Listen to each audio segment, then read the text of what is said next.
তার জন্য পুরুলিয়া থেকে লাল মাটি নিয়ে এসেছি। লাল মাটি কিনতে পয়সা লাগেনি, ওখানে মাটি রাস্তায় ছড়ানো ছিল তো তুলে নিয়ে এসছে। মাটি কিনতে পয়সা লাগেনি, সেই জন্য লাল মাটি নিয়ে এসছে। মাটি চারিদিকে বসে রয়েছে, এক মুঠ নিলে হয়ে গেল।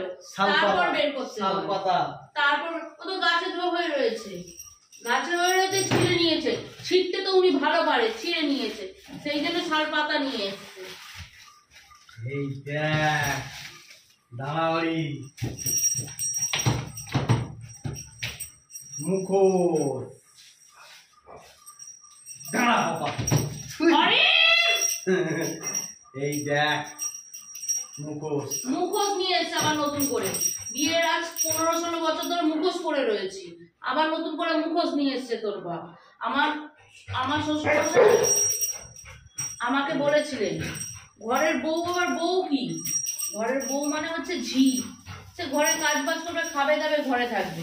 তা সেই থেকে তখন আমার বরের প্রতিবাদ করার সময় ছিল না, এখন আমার বরের প্রতিবাদ বলার কোনো ভাষা নেই। তখন আমার বর বলতো কিছুটা, কি বলবো বলো, এখনো কি বলবো। তা যাই হোক, মুখোশ নিয়ে যায়, কিছু আয় ঠিক নিয়ে আর মুখোশটা এগুলো রাগের কথা না, অনেকদিন ধরে অনেক অভিযোগ জমে থেকে তবে বেরোয়। এই যে এই মুখোশটা থেকে আমি যে মুখোশটা পরে রয়েছি, মনে হয় সেই মুখোশটা আরো বেটার, ভালো। যেই মুখোশটা এই বাড়িতে আসার পর প্রাকৃতিকলি আমাকে পরানো হয়েছে। ওই দাঁত বের করে থাকো আর ঘরের কাজ করো, কারণ আমরা ঘরের বউ রীতিমতো আমার শ্বশুর শাশুড়ির কথা অনুযায়ী। পরেরদিন বলি কিন্তু আজকে বেরিয়ে যাচ্ছে ভিতর থেকে, ঠিক আছে, যে ঘরের বউ আবার কি, ঘরের বউ তো ঝি। সেই জন্য এই মুখোশটা বেটার মুখোশ।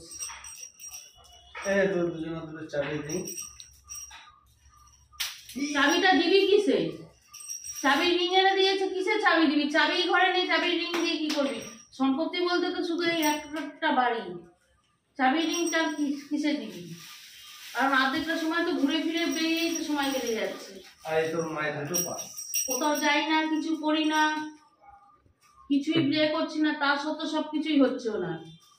আর ঘরে কিছু আনার সময়, ঘরে বাজার আনতে হবে, ঘরে এটা করতে হবে, ঘরে ছিল তখন ওনার শুকিয়ে যায়।